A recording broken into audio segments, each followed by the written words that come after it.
자, 안녕하세요. 전 우주에 지적 문명이 존재하는 그 세계 속에서 어떻게 보면 가장 진귀하고 재밌고 흥미로운 이야기가 이렇게 널려 있는 부다로드에 오신 것을 환영합니다. 오늘 말씀드릴 내용은 이제 서명사와 관련된 이야기, 그리고 현장 스님을 최대한 잘해서 보내드릴 수 있도록 현장 스님이 이게 오래 사시기 때문에, 그리고 업적이 많다 보니까 잘 안 돌아가세요. 그래서 어떻게 해서든지 이제 봉송해 드리는 쪽으로 그렇게 해 드릴까 싶습니다. 그리고 이제 당 태종 때부터 무슨 일이 벌어지냐면, 지금 보시면 아시겠지만 측천무가 나타나기 시작합니다. 측천무가 대단한 사람이고, 우리 선배고, 중국의 500명이 넘는 황제 중에서 유일한 여성 황제라고 보시면 돼요. 그러니까 보통 대단한 사람이 아니에요. 그리고 고시대보다 또 조금만 뒤로 가면, 측천무 좀 말기 쪽으로 이렇게 가면 아니면 측천무보다 조금 앞쪽으로 당겨서 그런 식으로 가면 무슨 일이 벌어지냐면, 그때가 여인천하의 시대예요. 그런 얘기 해드려도 굉장히 재밌는데, 그래서 우리나라는 선덕여왕 치세가 시작이 되고, 그 다음에 이제 일본 같은 경우는 추고천왕이라고, 거기도 여성 천왕이 있습니다. 그러니까 천왕하면 당연히 남성 아닙니까? 또 이렇게 생각하는데, 이게 또 그렇지 않아요. 그래서 동아시아 삼국을 여성이 다 이렇게 다스리던, 진짜 생각만 해도 되게 재밌지 않아요? 별로 그렇게 생각을 안 하는가 보구나. 저는 그 시대가 너무 특이하다고 생각을 하거든요. 왜냐하면 오늘날도 그렇게 판이 짜인다는 게 어려운 시절인데, 당나라 때 지금 600년대 얘기를 하고 있는데, 600년대에 그런 일이 벌어졌었으니까, 동아시아의 삼국이 전부 다 여성 군주가 하고 있었으니까 아무도 관심이 없구나. 여성인데 여성에 대해서 관심이 없구나. 그래서 저는 맨 처음에 그런 기록을 봤을 때 굉장히 놀라웠었어요. 이게 어떻게 가능하지? 그것도 동시에 어떻게 이렇게 나와서 이 양반들이 했을까? 너무너무 참 멋있는 시절이다. 이런 생각을 했었습니다. 그리고 측천무가 어떻게 보면 정치를 최고로 잘한. 그러니까 당나라가 이제 황금기가 당 태종부터 이제 당 고종 이치 이제 중간부터는 다 측천무가 되는 거고, 그 다음에 나중에 당 현종이 등장을 합니다. 이제 그 얘기를 해드릴 거예요. 그 당 현종의 앞쪽까지, 그러니까 중반까지 정도가 이제 그 개원의 치라고 해서 굉장히 중요한, 그러니까 당태종부터 당현종 개원까지가 최고의 전성기고, 그 다음부터 이제 여러분이 한 번씩은 들어보셨던 양귀비 사건, 얼마나 이렇게 이쁜 여자의 어떤 대명사 같이 된 게 양귀비잖아요. 그리고 참 그렇지. 그게 아편이 양귀비잖아요. 그러니까 중독성이 강한 거죠. 근데 그게 진짜 뭐 그런 건지 어쩐 건지 뭐 나중에 제가 또 다른 얘기를 해드리겠지만, 아무튼 그 양귀비 사건이 터지기 전까지는 이 현종이 뭐 대단한 사람이에요. 대단한 사람이에요. 그래서 그때까지, 그리고 그 기간에서의 어떻게 보면 가장 중추적 역할을 하고 있는 척추 같은 역할을 하는 게 측천무예요. 근데 측천무에 대해서는 사람들이 자꾸 이렇게 폄하하는 시각들이 있어서, 그러니까 여자가 나댄다 이런 시각이 있는 거예요. 그래서 중국의 이제 3대 어떻게 보면 악한 여자 이렇게 해서 청나라 때 서태후는 진짜 이게 서태후 때문에 청나라가 골로 가고, 이화원 파고 뭐 이런 이제 그런 거 있고, 그 다음에 여태우라고 한고주 유방에, 근데 그 양반도 제가 보기에는 뭐 그렇게 큰 문제가 있는 것 같지는 않고, 왕권 강화를 위하고 이런 걸 하기 위해서 이제 대규모로 숙청을 하는데 시대적으로 필요한 분이었었어요. 그리고 최고는 이 측천무예요. 그리고 우리 선배이기 때문에 또 금륜 성신 황제입니다. 금륜이 들어가. 그러니까 뭐라고 생각하시면 되냐면 전륜성왕이죠. 근데 저 때 측천무만 전륜성왕을 표방한 게 아니고, 그보다 약간 시대가 앞쪽에 선덕여왕도 있는데, 선덕여왕도 전륜성왕을 표방해요. 진짜 전륜성왕 같이 정치도 잘했어요. 물론 개인적으로 이런 부분들도 있지만, 근데 절대 왕권을 가진 사람한테 그런 게 전혀 없을 수는 없습니다. 그래서 그런 걸 너무 비판적으로 볼 거는 아니고요. 그래서 제가 보기에는 측천무는 뭐 굉장히 좋은, 굉장히 그리고 대단한 그런 사람이에요. 그리고 우리 선배 중에서 어떻게 보면 제일 잘된 제일 잘된 밑에서 올라가 가지고 이렇게 황제까지 된 우리 선배 출신 중에서 평민으로 들어갔다가 황제된 사람이 측천무하고 명태조 주원장이 있고 제일 멋있는 사람은 이제 황제를 하다가 때려치고 출가한 청나라 때 순치제. 그때도 굉장히 좋은 때 황제입니다. 그러니까 황제도 급이 있어요. 시절이 좀 이렇게 좀 찌리할 때 이런 때 아유 나 그만둘래요. 이게 아니고 그거는 굉장히 좋은 때 황제인데도 아 난 그만하겠다 이렇게 하고 그냥 이렇게 글 하나 써놓고 이게 순치 황제 출가 시 딱 써놓고 오대산으로 중국 오대산 로 출가를 하는 뭐 그런 이야기가 있어요. 그래서 이제 그분 아들이 이제 강희제인데 강희제가 이제 뭐 찾으러 오니까 안 만나줬다는 등 뭐 이런 많은 썰들이 있습니다. 근데 되게 멋있지 않아요? 그 출가시 보면 내가 전생에 수행자였는데 무엇을 잘못해서 이렇게 황실에 태어나서 황제가 되었는가 이런 식으로 하면서 내가 다시 돌아가겠다 나랑 바꾸자.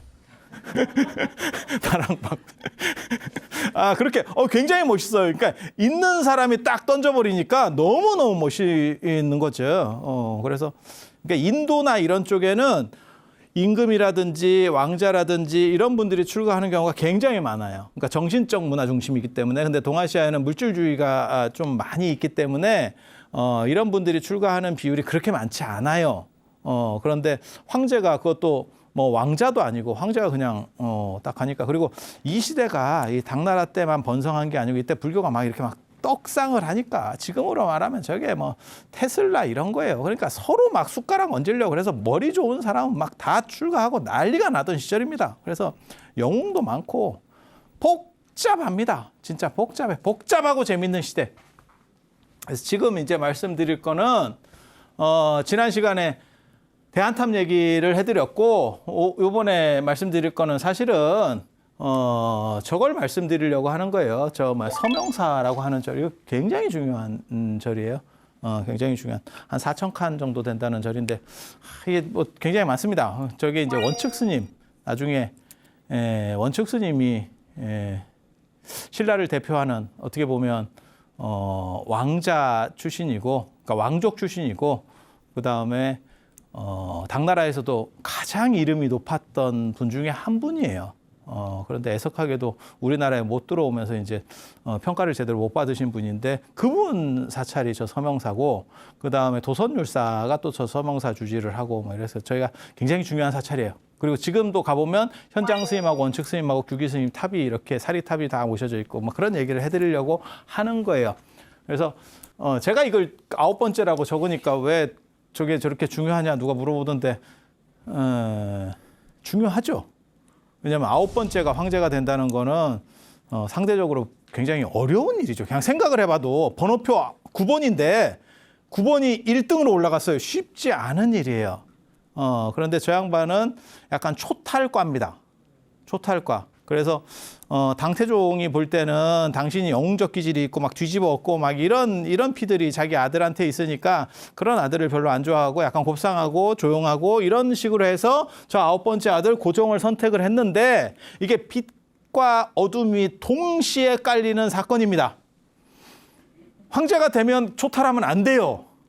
황제가 되면 초탈하면 안 돼. 근데 황제가 돼서도 초탈해.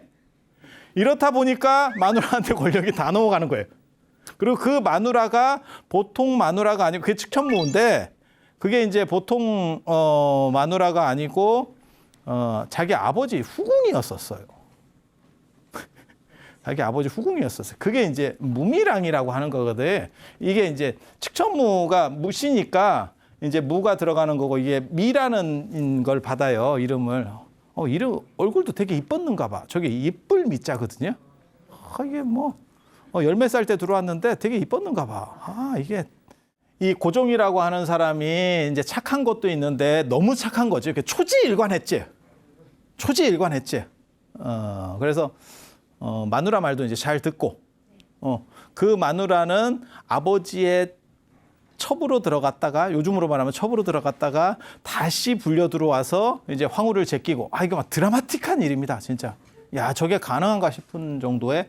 그래서 그 고종의 7번째 아들이 불광왕 이연이고 이게 중종되는 제가 지난 시간에 그 머리 깎는 얘기 해드렸잖아요. 그렇게 해서 되고 그런데 여기서 이 재위 기간을 보면 이 양반이 재위가 684년에 재위를 했다가 재위가 끊어집니다. 그리고 705년부터 710년까지 또 재위를 하거든요. 이 중간에 측천무가 들어온다고. 그래서 그 다음을 보면 이 양반도 사람이 참 좋아요. 제가 보기에는. 이거 아버지 닮았는가 봐. 아버지 닮았는가 봐.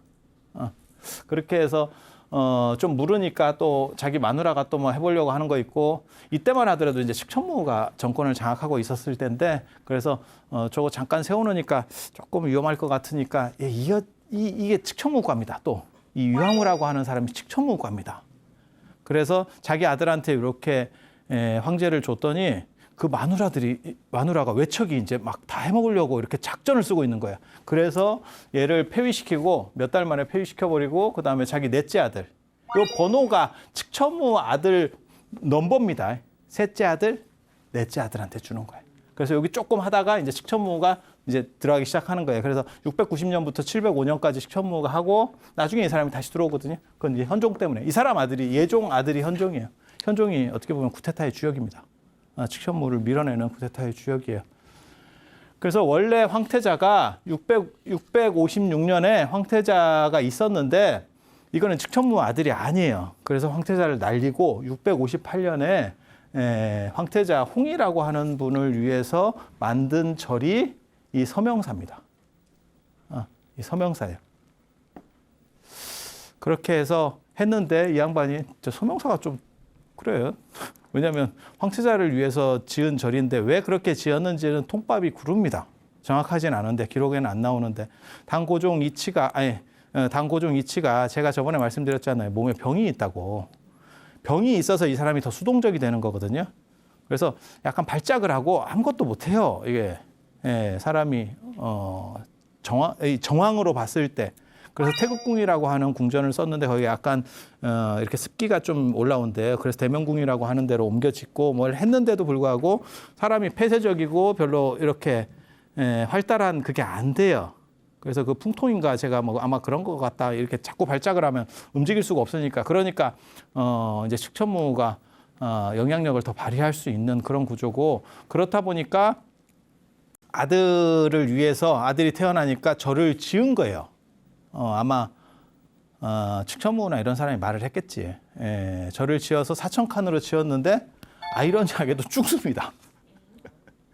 죽습니다. 아니 뭐 절하고 관련돼서 죽은 것 같지는 않고 그냥 어렸을 때 죽은 거예요. 그러니까 나중에 불광왕 이연이 태어날 때만 하면 무슨 일이 벌어지냐면 현장 스님한테 얘기해서 애를 좀 어떻게 잘 보고 이렇게 좀 잘 될 수 있게 잘 성장할 수 있게 해주세요. 그게 삭발 사건이거든. 스토리가 그렇게 가는 거예요. 그러니까 내가 황제인데 나한테는 지병이 있고 내 아들한테 첫째 아들을 시름시름 하다가 가버렸어. 그러니까 이게 이거 내려가면 안 되겠다. 이 생각이 딱 들은 거죠. 그러니까 어디 비방 있냐고. 아니 그렇게 될 것 같지 않아요? 황제라도? 아들이 뭐 죽는데 뭘 어떻게 해. 그리고 자기는 몸이 아프고 그렇게 해서 이제 불광왕 이연이라고 하는 사람이 등장을 하고 이게 불광왕입니다. 불광왕 이연 중종. 그리고 이 양반도 측천무 아들인데 이 양반은 황태자가 됐다가 잘립니다. 측천무 좀 셌던 것 같아. 성격이. 엄마 말 잘 안 듣고 엄마 말을 잘 들어야지. 그래서 등짝 스매싱을 맞고 경기가 끝났어요. 그래서 어느 순간에 역사에 사라져. 그렇게 해서 이 서명사를 창건하는데 그때 기록에 나오기는 한 4,000칸. 4,000칸 굉장히 큰 절입니다. 근데 저거를 어떻게 믿어야 될지 저도 잘 모르겠어요. 제가 저 서명사를 여러 번 갔었거든요. 여러 번. 제가 현장 스님도 참배를 하고 원측 스님, 저 사리탑이 다 저쪽에 있기 때문에 지금은 흥교사라고 되어 있습니다. 종남산에 있고요. 그러니까 장안의 남쪽, 지금 서안 남쪽에 있는 종남산에 있고 그리고 저 절을 누구를 주지를 이제 천거를 해줬냐면 현장 스님이 도선율사를 천거를 해줘요. 황실하고 관련이나 이런 것들이 있어야 확 뜨거든요. 세상이라고 하는 거는. 그런데 이제 그게 잘 안 됐는데 현장 스님이 추천을 해서 서명사 주지가 된 거죠. 그러면 도선율사 위상이 이렇게 떡상합니다. 하루아침에 쫙 올라가는 거예요. 당신이 평생 노력해서 당나라에서 불교를 반석 위에 올리려고 그렇게 노력하고 책도 많이 쓰고 전국에 한 10년 동안 유람을 하면서 수홍지 순례를 다니면서 그 이적들을 체록해서 다 책으로 만들고 그런 작업들을 다 했는데 그런데도 불구하고 위태위태하던 거를 현장 스님이 오셔갖고 한 방에 그걸 다 정리해버렸고 그리고 나서 당신을 천거를 해갖고 서명 4,000칸짜리 절에 주지를 올려준 거야. 딱 봐도 고맙지 않아요? 그래서 제가 전에 말씀드렸듯이 고승전에 보면 현장 스님보다 나이가 많습니다. 현장 스님보다 도선율사가 나이가 많아요. 근데 돌아가시는 건 3년 뒤에 돌아가시거든요. 그래서 그때 저 도선율사가 72살인가까지 사시거든요. 72인가 73까지 살아요. 그래서 현장 스님에 대해서 그렇게 증보를 해주고 속고승전 그거 편집을 할 때 증보를 해주고 이제 도선 어떻게 보면 한번 용비어천가를 한번 읊어준 거죠. 이렇게 대단한 분이에요. 이렇게. 그리고 이 서명사를 나중에는 현장 스님의 제자 중에 2명이 있어요. 현장 스님의 큰 제자가 중국인 출신으로 규기라고 하는 스님이 있고 그다음에 신라 사람으로 원측이라고 하시는 분이 있어요. 이 원측 스님이 저쪽 주지를 또 오래 합니다. 도선율사가 저쪽에서 한 8년인가 하다가 나중에 이제 정업사로 넘어가고 저쪽 그것 다 종남산에 있습니다. 거기 가보면 도선율사가 처음으로 그 계단을 만든 계단 유적 같은 것들이 남아 있어요. 그래서 그쪽으로 가시고 그리고 이 서명사랑 관련해서 굉장히 중요한 게 도선율사가 저 서명사에 계셨는데 거기서 천공이 내려옵니다. 이제 밥때가 되면 계속 음식이 내려와요. 그러니까 이런 어른들은 율사기 때문에 하루에 한 때만 드세요. 12시 전에 한 때만 드셔. 한 때만 드시는데 하늘에서 이제 천공으로 다 멋있잖아. 뽀대가 나잖아. 아이, 우리도 뭐 그런 거 좀 했으면 좋겠어. 아무튼 연대상으로나 여러 가지 조건으로 봤을 때 지금 서명사인데 지금은 흥교사라 그래요. 이 절을 흥교사. 이 서명사가 지금은 흥교사인데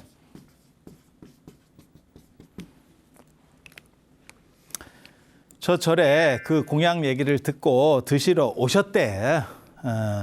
의상 스님이 드시러. 저도 좀 해주시면 안 돼요? 이랬더니 그러면 뭐 괜찮다고 이러면서 어플을 딱 열더니 배달의 민족에 2인분을 시켰대. 네, 도선율사가 오늘 2인분 이렇게 쿠폰 안 쓰고 2인분 딱 이렇게 딱 해줬다는 거야. 근데 안 온다는 거죠. 안 온다는 거지. 이게 전후소장사리조에 나오는 얘기, 삼국유사에 나오는 얘기예요. 그래서 안 온다는 거예요. 그래서 계속 이제 기다리다가 이런 어른들이 이제 밥 시간 지나면 안 드시거든요. 그래서 12시가 지나니까 제가 인연이 아닌갑습니다. 이렇게 해서 이 양반이 이제 의상대사가 가는 거죠. 이렇게. 그러니까 이제 도선율사 입장에서는 체면이 많이 구겼지. 체면이 많이 구겼지. 그래서 맞다. 여기서 시작이 그게 있어요. 우리 주변에 있는 이 의상대사랑 관련해서 그 2가지가 다 의상대사랑 관련이 있거든. 예전에 그 이순신 장군 마지막 돌아가실 때 나의 죽음을 알리지 마라. 그 원조가 의상대사거든. 예, 그게 저 경주에서 황복사 탑돌이 할 때 하늘을 날아서 도는데 그때 맨 마지막에 뭐라고 사람들이 다 이상하게 생각하니까 하늘을 떠서 이렇게 탁 내가 하늘을 떠서 돌았다는 얘기를 말하지 마라. 이게 이제 나중에 이순신 장군 나의 죽음을 알리지 마라. 똑같은 건데 이렇게 말하면 전 국민이 다 알아. 이게 굉장히 재밌거든. 그리고 또 의상대사랑 관련돼서 지금 이제 나오는 게 그거예요. 자꾸 안 오니까 도선율사가 이제 체면이 구겨지니까 자꾸 이제 앱을 열고 왜 빨리 안 오냐. 그러다가 이제 전화를 했지. 그랬더니 출발했습니다. 그 중국집에서 출발했습니다가 여기서 나오는 거야. 이게 시작이 여기야. 벌써 출발했습니다. 출발은 했는데 이놈이 만드나 중간에 오다가 뭐 엎었나 만드나 이렇게 된 거지 지금 상황이. 그런데 진짜 출발한 거 맞아요. 스토리가. 그래서 의상대사가 기다리다 기다리다 안 돼가지고 결국 그러면 다음에 뵙겠습니다. 이렇게 해서 떠나가니까 이 철가방이 뛰어 들어왔다는 거죠. 그러니까 도선율사가 뭐라고 얘기를 하냐면 네가 늦은 적이 없는데 왜 하필 이런 때 늦어서 사람을 말이야 이렇게 개망신을 이게 지금 신라에서 저게 의상대사는 진골 출신이에요. 그러니까는 왕족 출신이라고 보시면 되거든요. 그러니까 직계는 아니고 이렇게 신라 왕실의 어떻게 보면 혈족 이렇게 진골 그 당시에는 뭐 진골밖에 없을 때니까요. 그래서 이게 체면이 말이 아니지 않느냐라고 했더니 그 철가방이 한 말이 있어요. 내가 진즉에 왔는데 진짜 출발했다니까. 스토리가 그래요. 내가 진즉에 왔는데 여기에 딴 때랑 달리 신장들이 고위급 신장들이 쫙 깔려 있어가지고 우리 같은 쫄은 들어올 수가 없었다. 들어올 수가 없었다. 이게 비집고 들어올 수가 없었다. 쫄이라서. 어떻게 하느냐. 그런데 지금 기다리다가 계속 이렇게 들어갈 틈만 보고 내가 기다리고 있었는데 지금 마침 그 신들이 이렇게 구름처럼 옆으로 이동을 해가서 내가 지금 올 수 있었다. 이 얘기를 하거든요. 그게 의상대사를 호위하는 화엄성중입니다. 그게 오늘날까지 우리가 화엄성중을 하는 게 사실은 그분들이에요. 그래서 우리가 신중기도라든지 뭐 이렇게 하면 화엄성중, 옹호성중 이런 거 하거든요. 정근할 때. 그런 거 혹시 아세요? 화엄성중. 화엄성중이라고 기도하는 데가 거의 대부분이 이렇게 하고 옹호성중도 있어요. 화엄경에 보살주처품, 화엄경을 딱 펴면 보살주처품이 나오는데 거기에 39명의 신들이 나와요. 그게 화엄경 약창기에 보면 뭐 대천안주 주지신, 바산바연주야신, 뭐 수목견, 희목관찰 중생신 뭐 이렇게 해서 그 신들이야. 그게 일종의 의상대사를 호위하는 신이고 이게 화엄종에서 신중을 모시게 되는 이유거든요. 그런데 옹호성중이라고 하는 건 들어보셨어요? 정근할 때 옹호성중도 합니다.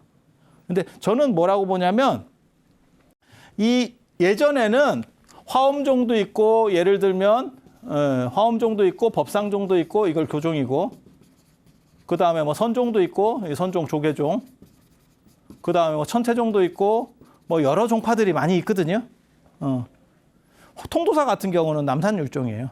남산율종이에요. 그래서 종파들이 여러 개 있는데 이렇게 화엄종에서는 당연히 화엄성중이라고 했겠지.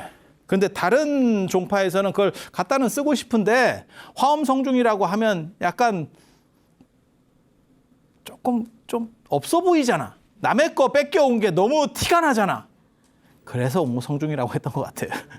근데 지금은 이게 종파나 이런 개념들이 없고 조선을 거치면서 다 섞이니까 화엄성중이 압도적으로 많고 옹호성중이라고 부르는 경우는 아주 적고 제 생각에는 화엄종이나 저런 종파들이 있을 때는 화엄종에서는 아마 화엄성중이라고 했었던 것 같고 화엄종 영향을 많이 받은 종파에서는 그냥 화엄성중이라고 했을 것 같고 조금 이제 강단이 있고 어느 정도 우리는 약간 다른 거 해야 되는데 이러면 옹호성중 했을 것 같고 이해가 됩니까? 그래서 아마 화엄성중이 오리지널이고 옹호성중이 약간 짭일 겁니다.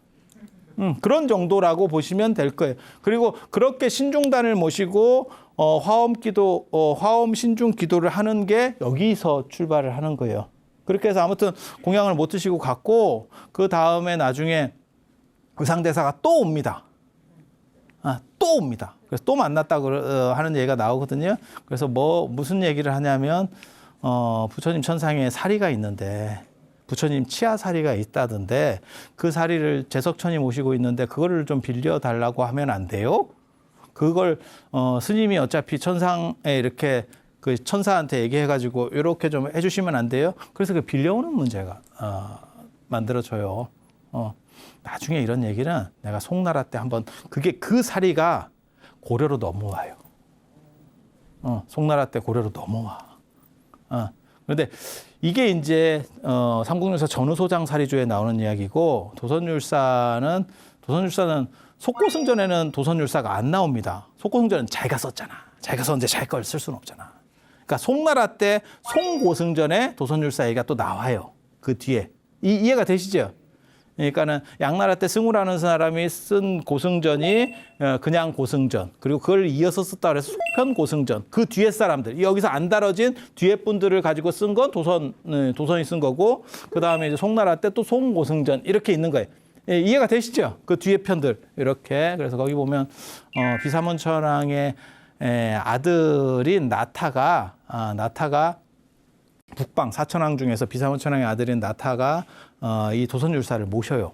이렇게 잘 모시는데 거기서 이제 사리를 이렇게 얘기했다. 뭐 이런 이야기들이 나와요. 그래서 약간 버전들은 다른데 의상대사랑 도선율사랑도 이렇게 만났던 것 같다. 라는 얘기. 자장율사랑은 뭐 굉장히 만났던 것 같고. 근데 그거는 사실은 자장율사랑 도선이 만났다는 기록은 없어요. 그냥 정황 증거로 추론을 해보는 거고. 제가 자장률사 얘기하면 진짜 할 말이 많은 사람이에요. 제 박사 논문 중에 하나가 자장률사인데 내가 왜 모르겠어. 근데 여기서 얘기 안 하잖아. 왜? 신라 가서 얘기하려고. 신라 가서 내가 신라 때 얘기하려고.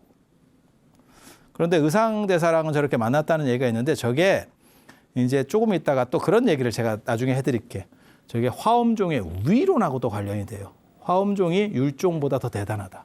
저 스토리가 맨 마지막 끝날 때는 뭐냐면 화엄성중이 이렇게 옹호를 해서 자기를 그러니까는 음식 배달 마켓컬리에서 음식이 안 오잖아 지금.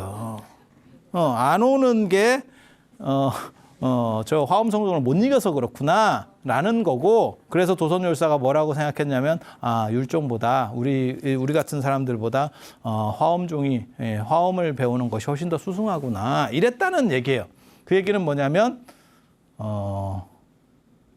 율종보다 화엄종이 더 대단하다. 이런 비슷한 게 법상종보다 대단하다라고 하는 스토리가 또 하나가 있고 버전이. 그다음에 지장보살보다 대단하다도 있어요. 그거 나중에 현수 법장 스님 갈 때 한참 지나야 나와요. 이제 두순 스님 나오고 지엄 스님 나오고 법장 스님의 화엄경 전기에 그런 얘기가 나와요. 그래서 그런 얘기는 또 좀 이따 해드릴 거고. 요 이제 가봅시다. 이 측천무 얘기 잠깐 시대상으로 봤을 때 여기서 얘기를 하고 가야 되거든요. 뒤로 가면 이게 시대가 어그러져서 안 돼. 잠깐만 얘기를 할게요. 당세종 같은 경우가 이렇게 재위 기간이 있고 측천무는 637년에 후궁으로 들어가요. 그러니까 한 10몇 년 이렇게 있는데 왜 어렸을 때 들어갔는데 13살 때인가 뭐 이렇게 들어가요. 그래서 그렇게 들어가고 아까 무미랑 이거는 그냥 랑 이런 거는 여자한테 붙이는 거예요. 아가씨 뭐 이런 칭호로 그냥 쓰는 거예요. 우리도 쓰잖아. 낭낭 18세 뭐 이런 거. 그런 거라니까요. 그러니까 이쁘고 어린애 이런 뜻이에요. 여러분들은 이제 못 들어봐서 그럴 건데 이런 걸 듣는 사람들이 있어. 이런 걸 여러분 어렸을 때 들어서 까먹은 거예요. 여러분도 들어봤어. 여러분 들어봤어.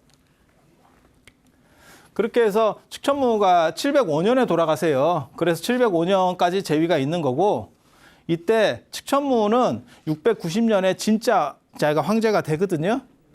자기 아들을 한번 세워놨다가 맨 처음에 재세우잖아요. 중종 세웠다가 좀 마음에 안 드니까 자기 아들 예종 세웠다가 이게 좀 별로 이러니까 내가 해야겠다. 야 너네 갖고는 시원찮네. 내가 해야겠다. 내가 이렇게 해서 자기가 나서는데 그러니까 이제 엄마가 한다 하니까 아들들이 착해요. 어머니 하세요 이랬다는 거잖아요. 잘 생각했지. 안 됩니다. 이러면 분리가 된다. 내가 한 몸으로 태어났지만 두 몸으로 돌아간다. 돌아갈 때는 두 몸으로. 그렇게 될 수 있는 상황이라서 잘한 거예요. 그렇게 해서 좀 있다가 이제 당세종이 649년에 돌아가시니까 돌아가시면 뭐가 있냐면 이 감업사라고 하는 절로 출가를 해요. 후궁들을 다 밀어넣는다고. 저 우리나라도 똑같았어요. 우리나라도 저렇게 되거든요. 그래서 정업원이라는 게 깨끗한 업을 닦는다 이렇게 돼 있는데 저 고려 때도 있고 조선 때도 있었거든요. 저게 뭐 하는 데냐면 이제 새로 황제가 등장했으니까 아버지 후궁들 방 빼야지. 그리고 그 후궁들만 방을 빼는 게 아니고 그 후궁에 딸린 식솔들이 있어요. 누구를 얘기하냐면 뭐 상궁이라든지 뭐 이런 사람들이 있다고요. 그 아전 또 나인들이 있을 거 아니에요. 그 후궁과 관련된 저렇게 위치가 높은 사람들인데 그러니까 아들이 있으면 그 아들이 왕이기 때문에 황제의 아들은 왕이기 때문에 그 집에 가 살면 돼요. 근데 아들이 없는 거지. 근데 이걸 민가에 풀 수가 없어요. 그렇다고 황실에다가 놔둘 수도 없어. 황실에 못 놔두는 이유는 방을 빼줘야 내 후궁이 들어오니까. 임기 끝났어. 방 빼, 방. 그런데 그걸 민가에 풀면 무슨 일이 벌어지냐면 이게 젊은 여자들, 이쁜 여자들이기 때문에 잘못해서 또 뭐 이렇게 눈이 맞으면 왕실의 권위가 떨어지니까. 예전에는 이게 순장입니다.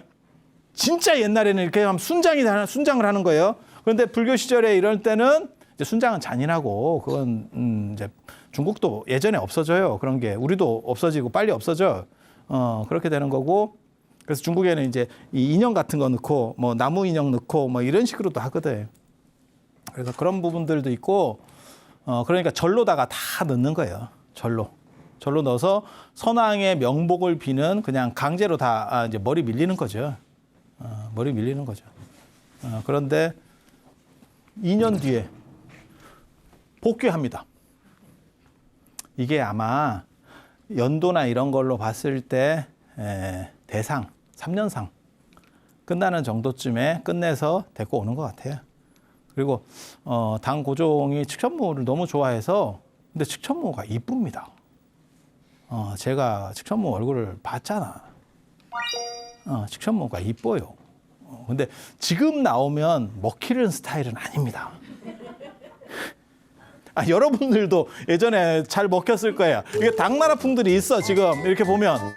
지금은 이렇게 얼굴이 큰 사람들을, TV나 이런 데 나오면 이제 뭐 카메라 터지겠다, 이렇게 얘기하는 시절이고, 예전에는 이렇게 진짜 모란같이 이렇게 큰 거, 이런 거 좋아한다니까요? 선풍기과. 이런 거.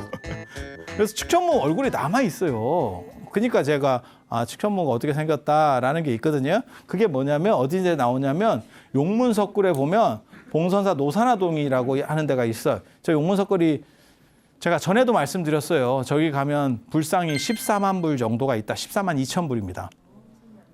그래서 절 몇 번만 이렇게 사부작 하면 낙양에 있어요. 그 몇 번만 하면 몇십만 배를 할 수 있다. 거기서 108배 하면 그냥 뭐 인생 다 뒤집어지는 거야. 세상에 100만 배도 할 수 있어. 100만 배도 할 수 있어요. 왜냐면 14만 불이니까 10번만 하면 140만 배예요. 140만 배. 그건 뭐 쉬워요. 그리고 저기 이제 나중에 이제 저 얘기 원칙 스님 관련해서 얘기하면 저희 향산사에서 원칙 스님이 이제 답이 되고 뭐 이런 게 있어요. 그래서 유적이 굉장히 큽니다. 다리 아픈 유적이에요. 근데 거기서 메인 불상이 있어요. 그게 저 노산화불이거든요. 60권 화엄경에서는 노산화불이 비로자나 부처님이에요. 80권 화엄경에서는 비로자나 부처님이 있고 노산화불이 있고 이러는데 60권 화엄경에서는 비로자나 부처님을 노산화불이라고 해요. 그래서 칙천무가 황제가 되기 위해서 자기 얼굴을 본떠서 등신불을 만든 게 저 불상이어서 칙천무가 얼마나 인물이 좋은지를 알 수 있어요. 칙천무는 지금 2군데 불상이 남아있거든요. 그리고 황제가 실제로 됐어요. 그러니까 영험한 불상이에요. 그래서 이 노산화불을 보면 알 수 있고 봉선사 노산화동에 노산화불이에요. 왜냐하면 이렇게 석굴같이 이렇게 돼 있어서 노산화동이라고 하고 그 안에 노산화불로 모셔져 있어요. 그리고 도낭에 96호굴에 가면 35m짜리 큰 대불이 있어. 대불전이 있는데 그것도 칙천무 얼굴이라고 합니다. 근데 그거는 진짜인지 가짜인지 나도 잘 모르겠어. 도낭은 촌구석이고 낙양은 칙천무 시절에 칙천무가 황제 때 수도로 정했던 곳이에요. 그래서 거기에 얼굴 들어갈 수 있고 칙천무가 낙양을 또 좋아합니다. 그래서 아마 대대적으로 저 당고종 이치 살아있을 때 자기가 황제 되려고 그때는 이미 권력이 다 칙천무한테 넘어온 상황이고 그래서 그런 일들을 벌려요. 그래서 얼굴을 보면 낙양 용문석굴의 노산화불은 굉장히 이쁘고 도낭 거는 조금 좀 그렇습니다. 그리고 도낭 가도 그 부처님이 잘 안 보여요. 저게 35m인데 부처님이 이렇게 있는데 그 전각이 얼마 안 돼요. 이 폭이. 그래서 이거를 이렇게 보면 안 보입니다. 집을 씌워놔서 그렇다니까요. 35m짜리 불상을 보려면 원래는 훨씬 뒤쪽으로 가서 봐야 되잖아요. 이걸 이렇게 봐서 보면 콧구멍만 보이지. 그러니까 그거밖에 안 보여. 이렇게 보면 이렇게 보이지. 네. 그래서 이렇게 보면 보기도 쉽지도 않고 이런 사진들이 찍혀서 돌아다니는 게 있는데 보면 그건 인물이 좀 떨어집니다. 확실히 촌놈들 안 보고 만든 것 같아. 안 보고 만든 것 같아. 그런데 저 노사나불은 중국 불상 중에서 최고로 제가 꼽는 베스트 오브 베스트 하면 저 노사나동에 가면 감동적이에요. 두 가지가 감동적이지. 하나는 불상이 대단해서 감동적이고 하나는 사람이 너무 많아서 감동적이고. 이게 그래서 이물질 없는 사진 찍기가 굉장히 힘들어요. 그래서 측천무 얼굴을 알 수 있어요. 그래서 진짜 당나라 때 먹혔겠구나. 진짜 이렇게 모란꽃 같다라고 하는, 결국은 황제가 되려고 등신부를 그렇게 만들고 황제까지도 되고, 그리고 이 측천무와 관련된 얘기는 제가 다음 시간에 조금 더 이어서 해드릴 수 있도록 할게요. 이게 그냥 쉽게 마무리해서 될 일이 아니야. 그리고 측천무가 어디까지 연결이 되냐면 나중에 당현종까지 연결이 돼요. 705년에 측천무가 몸이 아파서 이렇게 고롱고롱하고 있을 때 당현종이 사실은 당현종이 이윤기라고 하는 사람이거든요. 이윤기가 구테타를 일으켜요. 친위 구테타를 일으키죠. 예종의 아들이 이윤기예요. 현종이에요. 그래서 자기가 구테타 일으키고 자기가 하기는 조금 그러니까 자기 아버지 예종 전에 하던 황제를 올려놓고 조금 하시다가 이제 그만하시죠. 아버지 이거 제가 깐 거 아닙니까? 이거 아버지 하신 거 아니잖아요. 그렇게 해서 이윤기가 올라가요. 현종이. 그래서 이게 다 연결이 되는 구조들이 있어서 그런데 한 가지 말씀드리면 측천무는 당세종 때 후궁으로 들어갔다가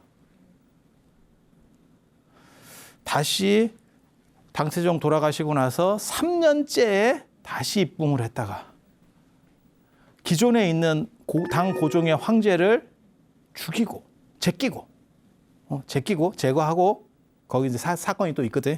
제거하고 자기가 정식 부인으로 황후까지 올라오는데 31살이에요. 31살까지 풍파 다 겪었지. 진짜. 지금 시절로 얘기하면 31살이면 집에서 게임하고 있는 애들도 있는데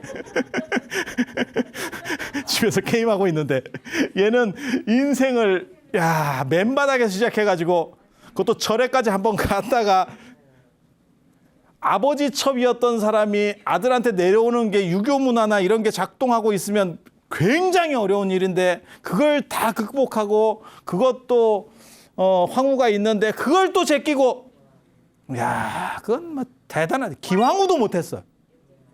기황후도 그걸 시전했다가 대신들이 반대해가지고 제2황후밖에 못하거든요. 기황후가. 그래서 기황후는 제2황후예요.